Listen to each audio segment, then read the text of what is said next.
Welcome, everyone. My name is Allison Fortnell-Lathrop, and I'm the Head of Public Programs at the Ackland Art Museum. Welcome to this afternoon's program, Mapping Joe Minter's African Village in America. Our program today is presented in connection with Unsettled Things, Art from an African American South, which opens this Friday, April 21st at the museum. Bank of America is the national sponsor for Unsettled Things, and additional support comes from the Terra Foundation for American Art, the Wyeth Foundation for American Art, Harriet Taylor Herring, and Joan Roberts Cates. At this point, I'm delighted to introduce my colleague at the Ackland, Lauren Turner, our Assistant Curator for Contemporary Art and Special Projects, who will welcome our guests and kick off our program. So welcome, Lauren. Welcome, everyone. Thank you, Allison. I appreciate that.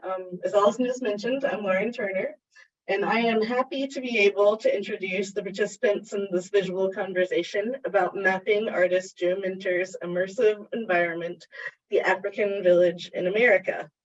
Today's program is a coming attraction of sorts for this Friday's opening of the Ackland's new exhibition, Unsettled Things, which will run through July 2nd. Including 44 works by 28 artists, Unsettled Things explores works by makers from the southern United States through the themes of life, spirit, and matter. Among those artworks will be Mr. Minter's sculpture, The Royal Family in Chains, pictured here. Our speakers are going to introduce us to Joe Minter's magnum opus, his African Village in America. He has labored on it since 1989 on his property in Birmingham, Alabama, to create a monument to African American ancestors and their stories. The three scholars in attendance today are part of a multi-year, multi-person team based in the University of Alabama that have set out to document Mr. Minter's site for posterity. Eric Courchain is the Geospatial Services Manager in the Geography Department at UA, the CEO of Oak Philanthropy, a company dedicated to supporting philanthropic efforts, and Future Streets Design, which uses artificial intelligence to help cities plan for multimodal transportation. Eric is the project manager for the Joe Minter African Village digital project.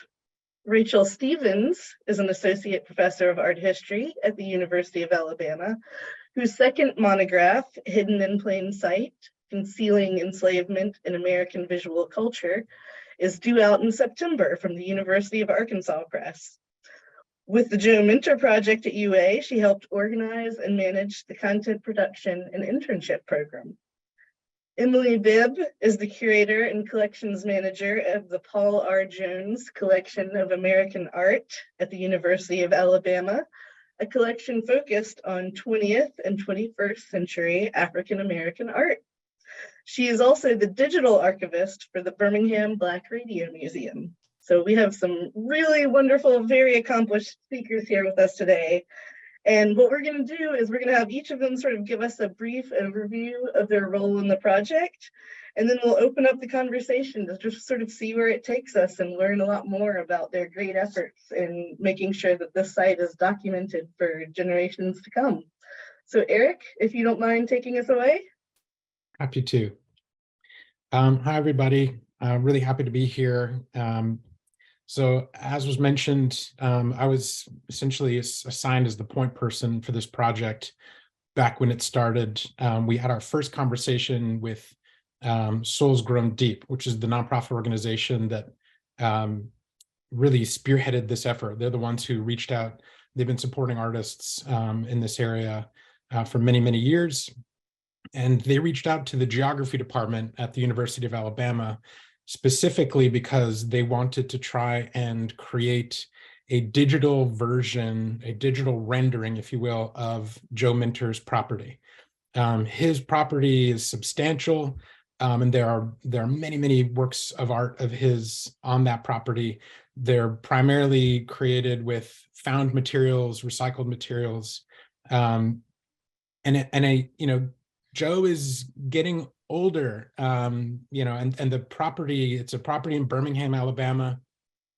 Souls Grown Deep, I think rightfully is concerned with what's going to happen to this property and to all of the art that Joe has been building and creating for over 30 years. And so as a part of that early conversation, they made clear we want to do a couple of things. We'd like to try and create a digital rendering of the space that we then put out to the public to act as, a waypoint for people to find Joe and to learn about his works, but also as a tool to approach other institutions like the Smithsonian to try and have his collection taken and placed so that it can survive after his death. So being approached at this stage, this far into it, with Joe being sort of advanced in years, and with the idea that this collection may be lost, it was clear that we needed to do something to help. I was asked, basically I had just started the job that I have now when I was maybe weeks into the job. I have a nonprofit background. I've been working for 15 years in the nonprofit sector. And so collaborations, messy projects that don't have a clear direction, a clear sense of what should be done, that was the kind of thing that I was used to working with. So that was not particularly scary. But I really felt the weight of history. And I have to say, after meeting Joe, I got to go out and get a private tour by Joe of his works. It was after that conversation, I must have spent half the day getting a wonderful piece by piece tour from him on his property. And it was on that day that I really decided I need to dedicate way more resources to this than I had originally estimated. And so, 3 years later, a substantial team, multi-institution, multi-department team really has done the heavy lift to get us to where we are today. But like anything, that where you're doing something new or trying to do something important, I would be remiss if I didn't sort of go over some of the monumental failures of the project, in part because I want, I'm staff, but I also teach, and I spend a fair amount of time teaching. I feel like it's a really important teachable moment to be able to show that, in fact, you can try things and they can fail and it can be okay. You can sort of, figure out, what do I need to scuttle and what can I keep? How do we move on from this failure and do something different so that we have something as opposed to nothing? Our original plan was to use LiDAR technology.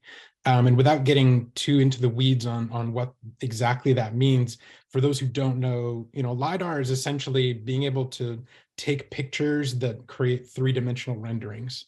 So instead of seeing an image in 2 dimensions, you can actually capture light with sensors in such a way that you create, kind of like how sonar can create 3-dimensional renderings using sound, LiDAR can do the same thing using light. And so the goal was, let's go out and create a massive 3-dimensional rendering of Joe's site, so that we have his whole space captured in 3D. And it was going to be innovative, it was going to be new, and it was a complete failure. We tried very hard. In fact, I've spent with various people in the geography department and then in the archaeology department. We spent almost 2 years trying to make this happen, and it just would not work. The reality was that Joe's works are really intricate. Lots of small pieces, and it's incredibly dense. I mean, you can see from this LiDAR image, from afar, it kind of looks like we did the thing, we captured it in 3-dimensional, but as soon as you zoom in on the 3-dimensional image, there were so many artifacts. If anybody's ever tried to take a panoramic image, if somebody moves and their face gets squished together, or you get some weird artifacts, those are the kinds of things we were getting with the LiDAR. So if you can go on to the next image. I still think it's important, it's going to be a part of the documentation process that I think we'll end up adding a section on the website for our failed effort on LiDAR. But we essentially flew a very expensive geography department drone that our faculty used primarily to map out like river basins. It can see through the water, and we use it to help environmental efforts, conservation efforts, restoration efforts. So we use this drone to fly around his property. Next image, please. The next image is the flight path you can see that we took. So that's his property from the top down.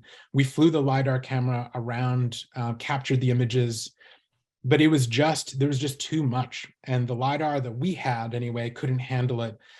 I think to really experience Joe's property and to experience the works of art, seeing it from eye level was critical to the experience.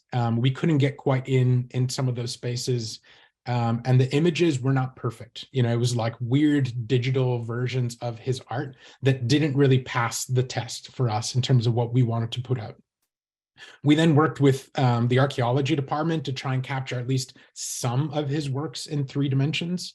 And even then, working with individual pieces.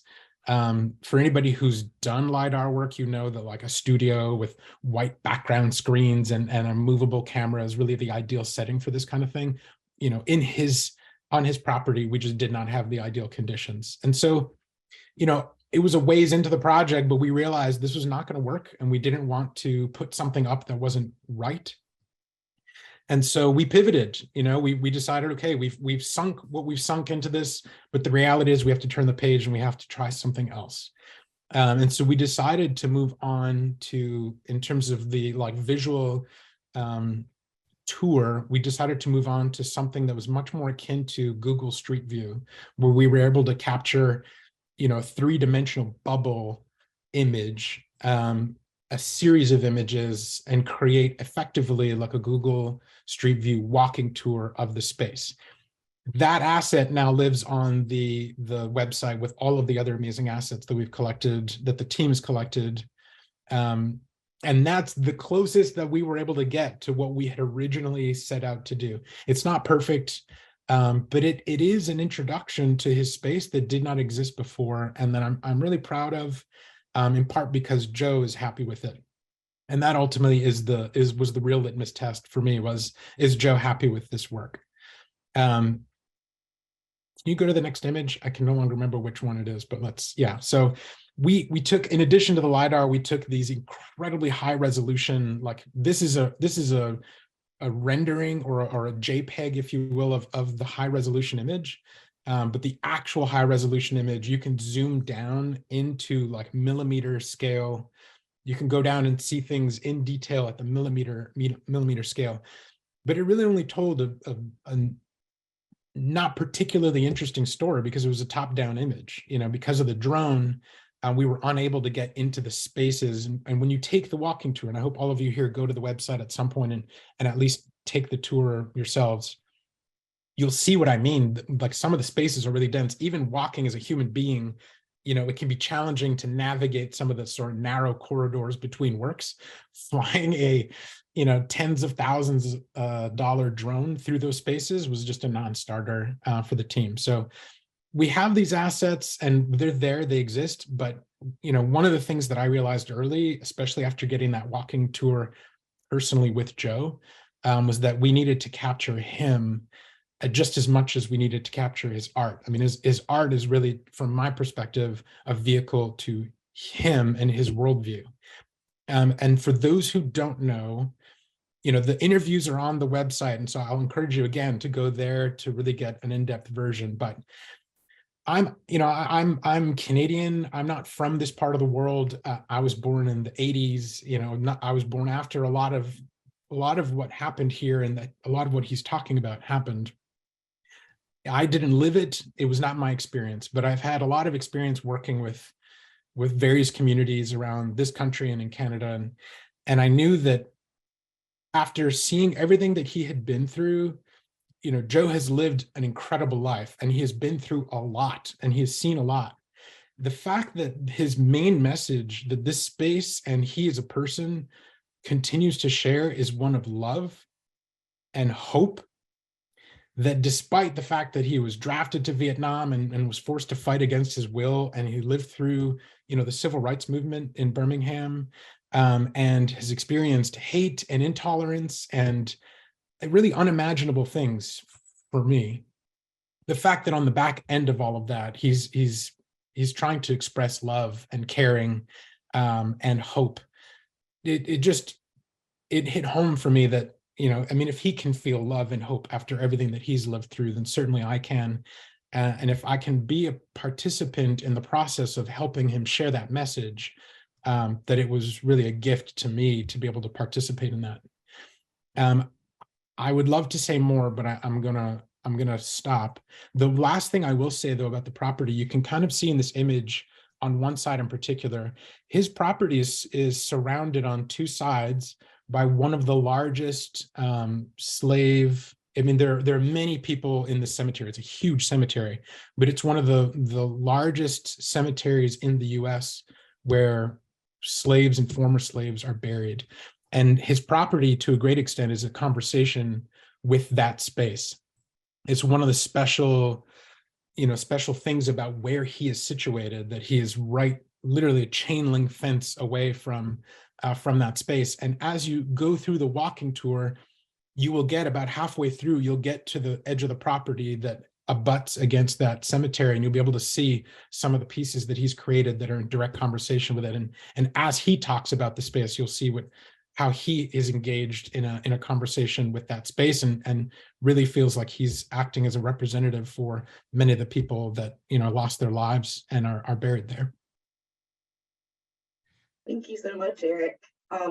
I wanted, for those of us, because I know you and Rachel and Emily have all been intensely involved with the site, so you're very familiar with it, but I was going to just real quick offer sort of a perspective as someone who's only visited it once, and I only got to visit it from the street view. But when you're trying to see it, because I was visiting on a holiday and I didn't want to try to interrupt because it is still his home, and I think these are sort of things that as we talk, I want people to keep in mind, that like it seems it's this huge, massive project, but it doesn't have infrastructure supporting it. Like, this is not part of an institution. This is part of a single man's home. And just, so even having access to it, that can be dependent on if he's there and willing to let you roam the property. And it means that a lot of this imaging that you're seeing that this team has done, aside from just being, like really neat, fun drone imagery, just getting to document it at all is actually really impressive, because I remember just basically seeing what I could through chain link.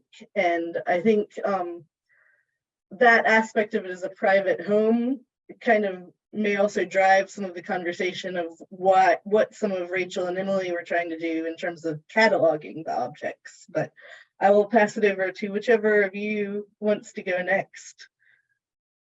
I can dive in. Thank you so much for contextualizing that, because yeah, it's just kind of hard to imagine even seeing it from here. But you can see from Eric's impassioned conversation just how easily I was swayed to participate, because he quickly explained to me how critically important that this site is for lots of reasons. Then when I had a conversation with Salt's Grown Deep, the whole thing was just kind of driven into me, even though I'm a historian of 19th century American art.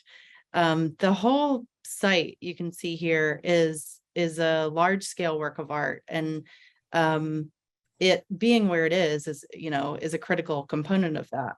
So then trying for us to think about how can we document that,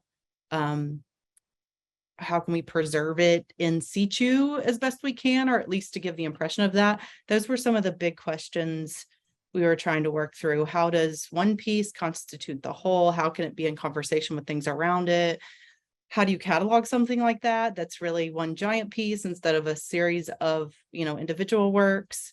And then what, how can we do it justice, and how can we map Joe Minter's voice onto the whole thing?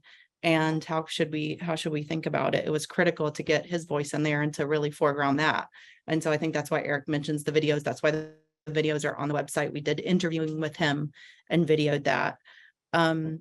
Minter's work, as so much of the work that's in the Unsettled Things show is just, it's so critical today. And as Eric's mentioning, it kind of addresses all of these open wounds in American history. Race and politics and civil rights and the US, and just it addresses so many things within this artistic scope, but it does so in a really, as much as you can, in an open-minded and positive way. So it's an incredible thing to experience. So anyway, I'll try not to wax poetic on about it for too long, but just to say that then trying to imagine how to capture that was kind of our project and what we wanted to do. It was also important for us, and Eric first contacted me to start thinking about through those kinds of things and through about building a website in June of 2021. And so we immediately got to work to thinking on who we could bring in, what types of people could we ask to help us with this, with like conceiving of these ideas, and what should the process be like. So Emily Bibb was the first person I thought of. You'll see when she, tells us a little bit about how she helped conceive of the project, was a critical component. And then we also had a historian, a postdoctoral scholar here named Jasmine Howard, who did the oral interviews with Joe, and she had that background. And then I also had a fantastic, organized and kind of whip smart, really reliable grad student on the case. Her name was Lizzie Orlovsky. And so we sat down over a number of Zoom sessions because this was still in the height of COVID, to think about, how to organize all of this information. And we first realized it was critical to get to the site as soon as possible. He's advanced in age, and we wanted to talk to him first up. Collectively and individually, we have made many visits to the site, but some we planned specifically with videographers and photographers, with specific questions that we wanted to ask him as much as we could, and tried to get as much kind of data or material, if you will, as we could. And then we set about organizing it. And that's a task that's still underway, because potentially, if you see it as discrete pieces, it's hundreds of objects. It's innumerable materials. The materiality of the site, we really wanted to try to capture and catalog, and it's an enormous project, and we have an enormous amount of data after those visits. So maybe I'll quickly walk through the website, which you can go to on your own and spend time with. And it's live now. It's africanvillage.ua.edu, but it's still in progress. We're building it as we go. Let me just share my screen really quick. So it's a simple Omeka platform site that has the drone flyover on the landing page. We have only currently made public 59 of what I mentioned was potentially hundreds of works, but we're slowly cataloging the work, which Emily will talk about. Some of the major works are ones we considered, the ones that he considers important, we put on a selected works page. We've uploaded some of the key interviews and video footage from his walking tours to the interviews page. Eric's 3D walking tour, which he was far too modest about how awesome it is also here.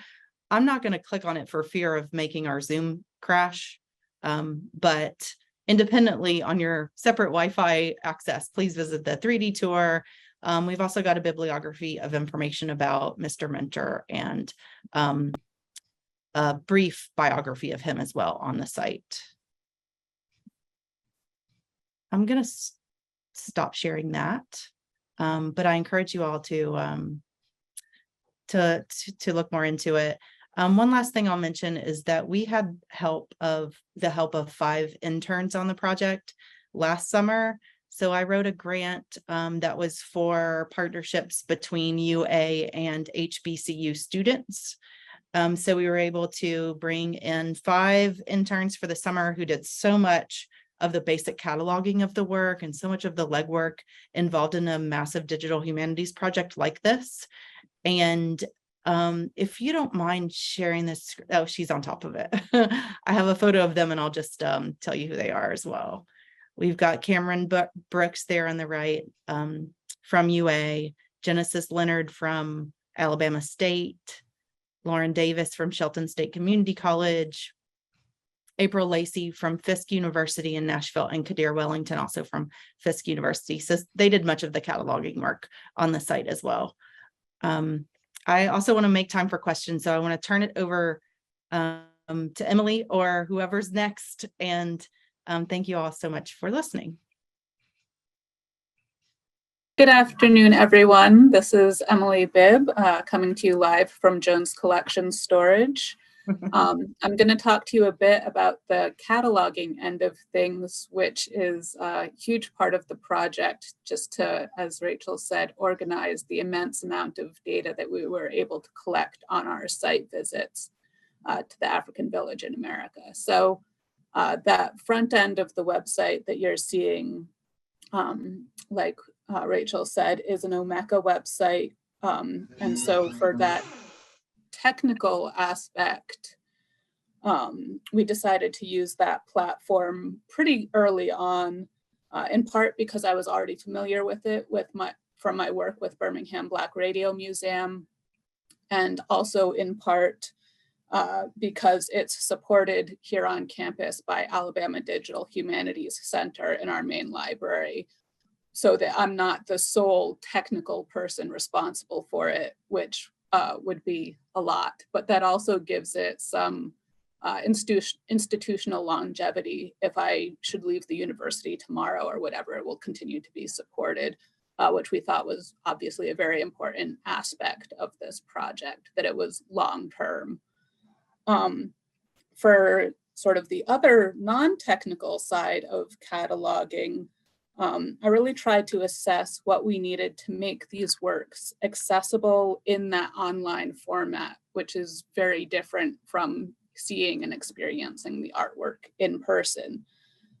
So what information we really needed to convey, but also how to add the context to really understand the work.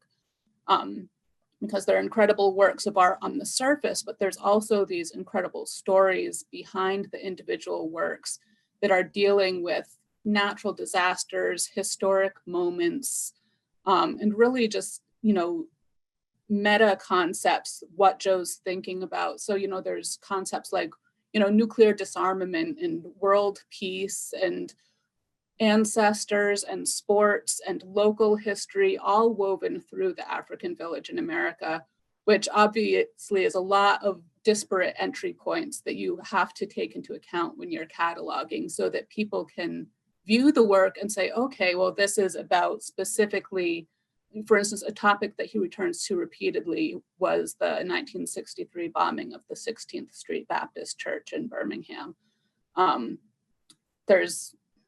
I can't remember the exact number, but at least if you want to count them as individual pieces dealing with that topic within the African Village in America. So, we wanted to both make those subjects clear to those who are viewing the material through the website, but also to connect those individual pieces together so that you can see that's a theme that he is returning to repeatedly and clearly has importance to him. So part of the way I did that was by determining a controlled vocabulary so that we're not using multiple terms to refer to the same topics. So for the types of artwork, there's really sort of, despite the incredible variety of works, there's really two main types, and those are paintings and assemblage sculptures. And so for those sort of main types, we referred to the Getty Research thesauruses, which are online, and both for using their terminology and also just to sort of have set definitions in our minds as we're approaching the material. And then for the more less type-specific sort of groupings, I had us use Library of Congress subject headings because they're so wide and varied, but also can drill down fairly specifically when necessary. So there is, for instance, a specific subject heading for the 1963 bombing of the 16th Street Baptist Church.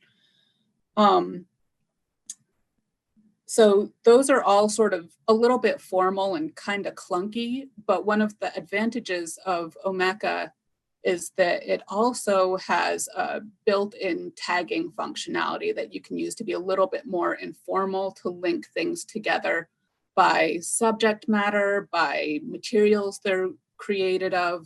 And so in that way, you're able to look at the records and say, okay, well, this one has a tag that is nuclear disarmament or war. And you can click on that and it will link all the related pieces that have that same tag, which I think is a useful way to sort of look at the variety of the work that Minter was doing.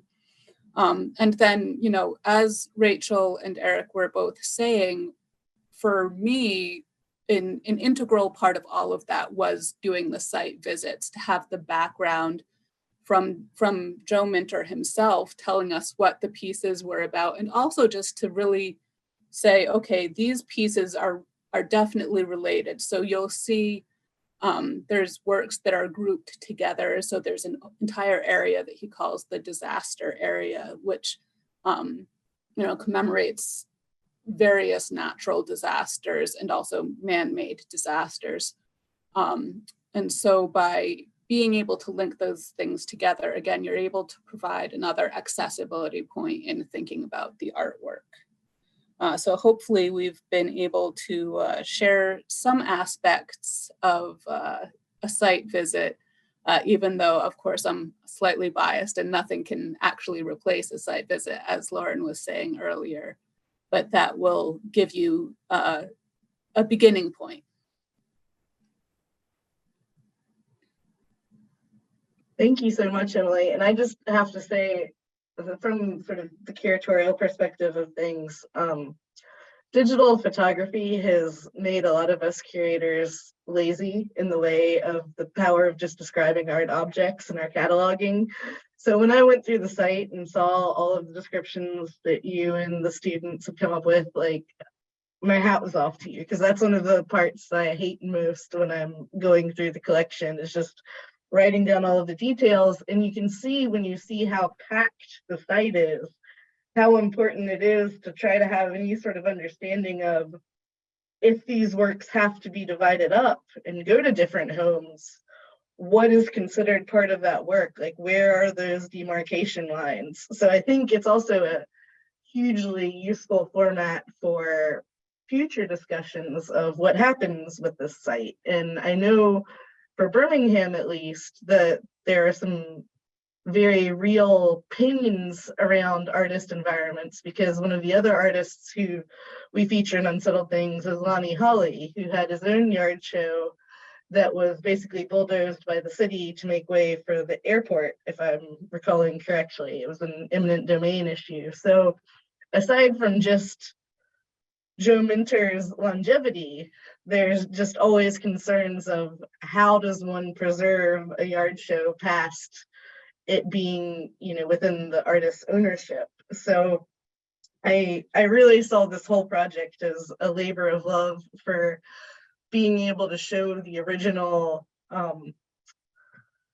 sort of environment that things like our sculpture was created in, whether or not it was originally part of the African village, although I understand from Rachel and Eric that his studio is at his home, so it's all sort of in one big area. But I wanted to get off of that for a moment and capture something that Eric had mentioned, where you had, at one point when you're pivoting, trying to treat it as an archaeological site.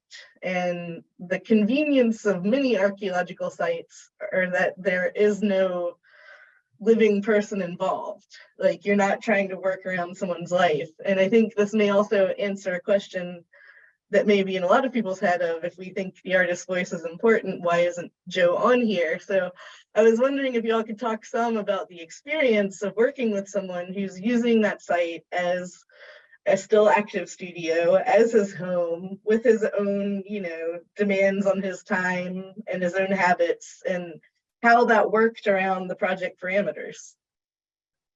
I can take the lead on that, though. I'm sure, Rachel, you may jump in and add to it. You know, I'll be frank. Joe's a character. I mean, he's an amazing human being. You know, but he doesn't have a home phone. He has a cell phone that Soul's Grown Deep, you know, helps support, and he doesn't always answer it. He's not always home when he says he's going to be home. We had Souls Grown Deep had arranged collaborate because of this. They wanted to highlight the project and what we were doing. And there was a New York Times article that was written about this and some of the other things that that Souls Grown Deep is working on. And plans were made. Woman flew, journalist flew in from New York. She had one afternoon, and then she was driving down further south in the state. And I mean, Joe knew, but Joe wasn't there when the time came for the interview with the New York Times. And so, it felt special when Joe was actually there. You got to spend some time with him, and to have conversations with him. And he, as both Rachel and Emily were talking, it sort of reminded me that, when I first visited the site, it was so dense. And I mean, it's recycled materials. A lot of the materials are rusted metal. And so, it can be hard to see the forest, the trees from the forest. It was hard at first for me to understand the art. And it took Joe walking me through and pointing out elements within each piece and describing the meaning behind those that sort of really highlighted for me what all of this meant. And I think, to your point, Emily and Rachel and the team's work to put in the work to catalog those pieces and get those descriptions, to interview Joe directly. The team not only sat down and had conversations with him about, his worldviews and, why he created the art, but actually went sort of piece by piece and asked him direct questions about the art in order to create, a more robust catalog of that art. Without that experience, without the artist, yes, an archaeological site has its benefits. It's a simpler process in some ways, but it would have been a far less interesting project and a far less accurate project had we not had, access to Joe throughout the process when he was there, which was not all the time. And even times when, we had scheduled a visit. Luckily, because he knew who we were, he said to me multiple times, I keep hearing the bulldozers. In my mind, I keep imagining and hearing the bulldozers, and somehow it doesn't happen. Somehow this thing just keeps going. And, he said, especially after the graduate students came and visited, he said, seeing the kids, out here, helping to promote this and the work that you guys are doing to help get the message out, really gives me hope, that it's going to survive in some form, past me. And so, he basically gave us access to the site in a way that I don't think he would necessarily others, because of the work that we were doing. I felt comfortable. Like the day that I collected all of the images that are on the 3D tour, Joe was not there. He was supposed to be there, but he wasn't there. But I knew that he knew that who I was, and I knew that I could go around with a camera and take pictures. And if somebody complained, I'd say, talk to Joe. He'll explain it to you. And so I was able to just go about doing the work, even when he wasn't around. But I really think experiencing Joe is the most important part of all of this. Which is why I'm so grateful for all of the archival work, in terms of those interviews, and really want to push people to go and watch those interviews and experience Joe for themselves, at least in this digital version. Rachel, I see you're unmuted. Did you want to add anything? Oh, Eric just said everything. I just was still unmuted, but I can second that. Whenever we show up and we put as many plans in place, obviously the New York Times had scheduled him. You try to hope he's going to be there. And often he is, but sometimes he's not. And that's just part of the deal. But Eric's right. When he is there, and he's happy to see us and talk to us. And it's always so special when that happens. Well, I had a question about some of the works that have already been cataloged, sort of versus that which remains still to be cataloged. Is I know that it's apparent that you focused on some of the most major works and some of the works that have the most meaning and impact to him. But when I was going through the 59 that you do have available on the site, I saw that there are definitely moments of levity that I'm curious if there are more of those on the site than maybe it lets on, because I think a lot of what's been captured is like hugely important for speaking to his lived experience and local history and major world events of the last, 30 years. But then I saw like these just wonderfully delightful sculptures like his Evel Knievel, or his like sort of his own, like I'm just curious if you have sort of some idea as to what parts of the site still need to be communicated. Oh man, that's a great question. Yes, to be honest, the ones we've made public are the ones that we had good photographs of. A lot of them we had good footage of him discussing that kind of stuff, because as I mentioned, it's kind of like a mind-boggling amount of data to try to attempt to organize and capture in the way that Emily describes. But I'm so glad you hit on that idea that his personality certainly comes through in the individual pieces and them collectively, and what's important to him, which is not only those pieces with levity that you say, but also touching moments, dedications to his wife who's recently passed, or also fun kind of quirky things as well. Beyond Evel Knievel, I hate to say this, but there's so much more that's not out there on the site yet. It's just a matter of us organizing it and putting it out there. But can you think of any specific examples, Emily, of what I'm missing? I just took a quick look through what's up there already, because I'm more familiar with the back end.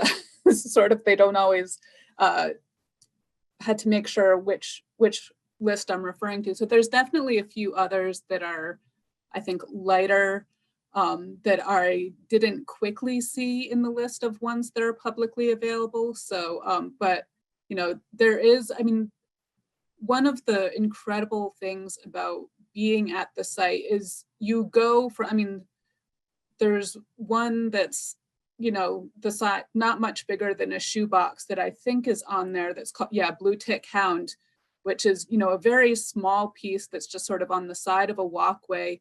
And it's like this great little thing. And it's right across from it is this huge, important thing about nuclear disarmament and, the end of the world. And so it's all mixed together in there. So those, you'll be looking at, you'll come out of the disaster area and then you're, onto, something else that's just completely different. So there's those little moments sort of tug you back and forth emotionally while you're within the site. And so I think there's probably a good mix of things still to come, yet to be released. I know when I looked quickly, one that I remember clearly that I find incredibly amusing and lighthearted is his Alabama airplane, which is this little airplane that's on the other side of his house that he's built that has, little Alabama flags and fans on it. It's a great piece. So I don't think we have that public yet. But there's, like I said, there's a mix of everything, both up and yet to come, I think. If I recall correctly, the Blue Tick Hound, it really made me smile because it even had like bowls of water in front of it for it, which was very cute.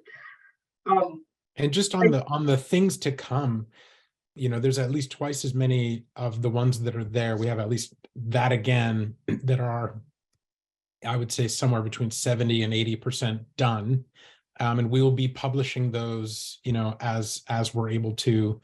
A lot of the people that are working on this are volunteering. So, it's when they can get time between grading and teaching and doing whatever other things they're doing, they will help curate. We wanted to make sure is that whatever is public, has gone through a substantial vetting process and everything is correct and done at the level that Joe deserves. So yeah, we have almost 60 now, and I think we'll have about 120 in some months from now. Sort of, we'll add them as we go, and then there are more. Certainly, the work is not done, but I think we're all very proud of at least this first, beachhead, digital beachhead, if you will, for Joe on the world stage.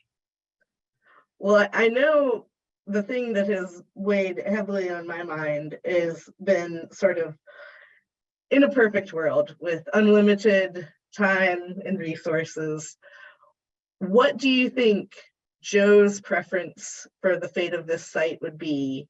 And then sort of from your own practical approaches, what do you think are some things that you would suggest if, for instance, we had someone on here listening who was like, I'm going to save this? Like, what do you think would really be the perfect world for preserving this for another generation?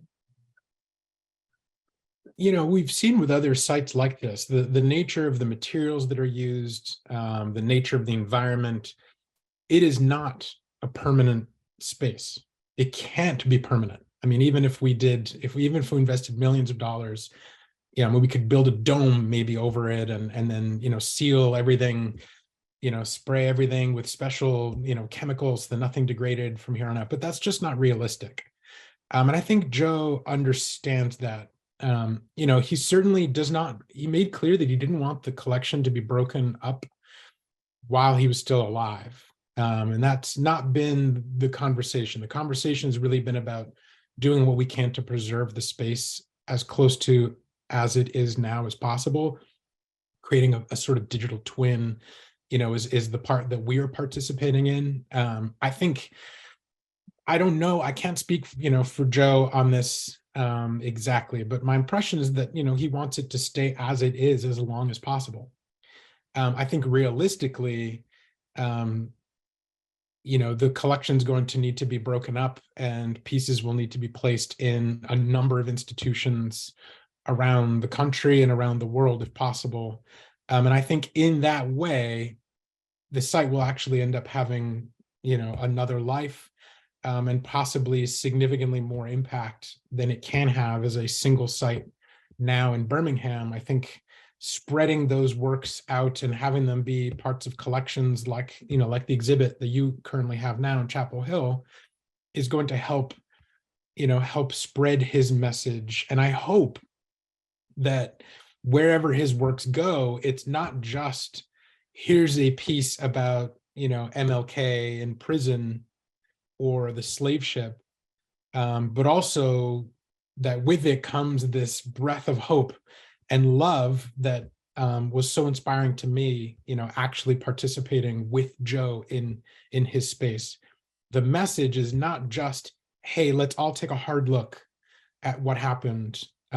It's also, and now let's forgive each other and love each other and move on. And I think that's so critically important, especially right now. I mean, it just feels like we're in a moment, you know, society is in a moment where we all need a little bit of Joe's grace and his willingness to forgive and to live with people who have wronged, you know, people who have wronged him and his community. I think it's such a wonder, and it would be a sad version from my perspective if we just focused on the here's the thing that happened and not the now what do we do next part. Emily, I see that there is a question specifically for you in the chat. You've been asked if you could discuss your work with the Jones collection and Paul himself and how that's influenced your work with this collection. So the Jones collection, as said in my introduction, is a collection of 20th and 21st century American art with a focus on African-American artists. It was majority collected by a gentleman named Paul Jones, who is originally from Bessemer, Alabama, and applied to the University of Alabama Law School in 1949 and was unfortunately rejected on the basis of his race because it was 1949 in Alabama. He went on to do graduate work at Howard and then moved back to Alabama and worked for the Birmingham courts system and eventually in various functions for the federal government. And in the 1960s, when he was living in Atlanta, started collecting artwork and very quickly started focusing on buying artwork by members of his community, which was the Black community in Atlanta. So it's a fairly wide variety of materials in the collection, everything from photographs to drawings to paintings to found object assemblages, which is, I think, probably what gave me the most sort of background in beginning this project.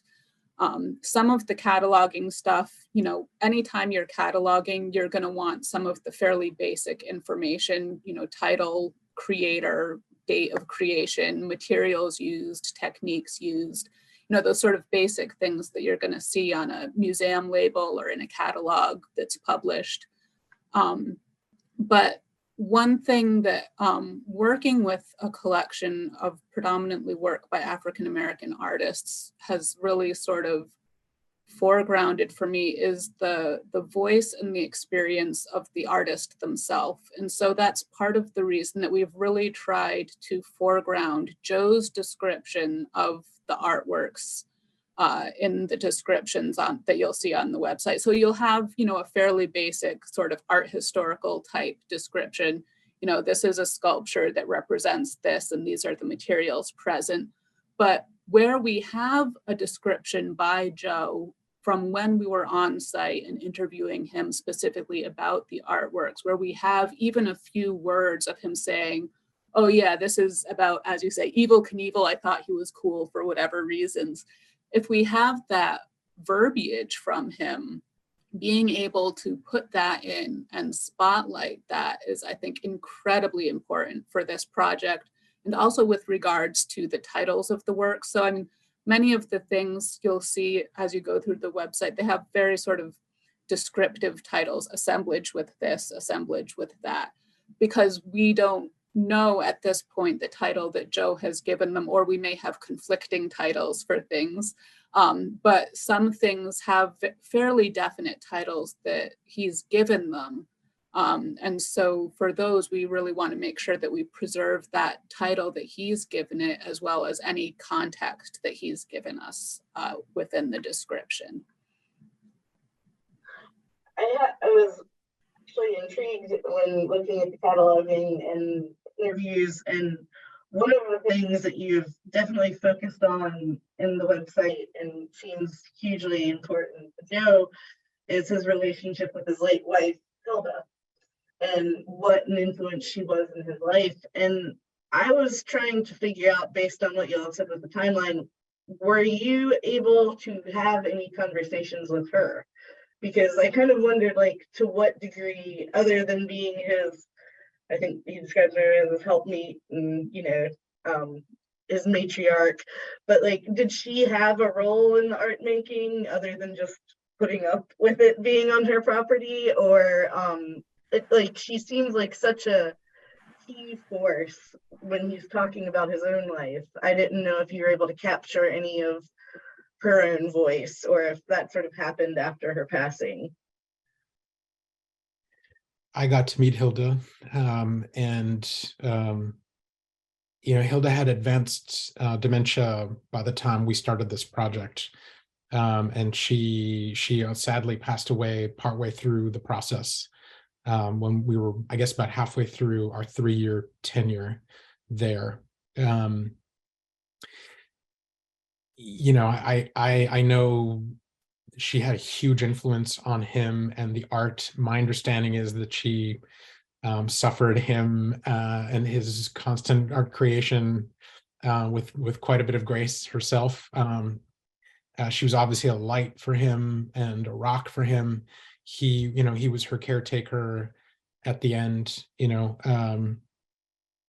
I don't know if Rachel, if you got the chance to meet her, if no. Yeah, she you know, she seemed, from the little bit that I got to interact with her, she seemed like a really special person. And from everything that Joe had described of her, she seemed like an amazing woman. But, you know, I feel like I didn't get to see or really get to know her in her prime. The other thing I wondered about was, because you were describing sort of in terms of like realities of exposure to elements and things, probably one day this collection might need to be divided up and end up in museums. And one of the things that Joe mentioned in his interview was the site is sort of a monument to the civil rights foot soldiers left out of museums, which is a very fair rebuke to the practice of museums throughout the decades, and something that a lot of us are trying to address. But I wonder, does that sort of create a tension at all? Like, from y'all's perspective, as like people who have encountered the work outside of an institution, like how do you feel about the idea of it, for instance, being on a pedestal separated from the busyness and just all of the environment that it originated in? I think that it's, I mean, in some ways long overdue, right? So as you say, this is something we're dealing with as museums. The Jones Collection has been at the University of Alabama since 2008. And, you know, the museum or exhibition space came into existence in 2011.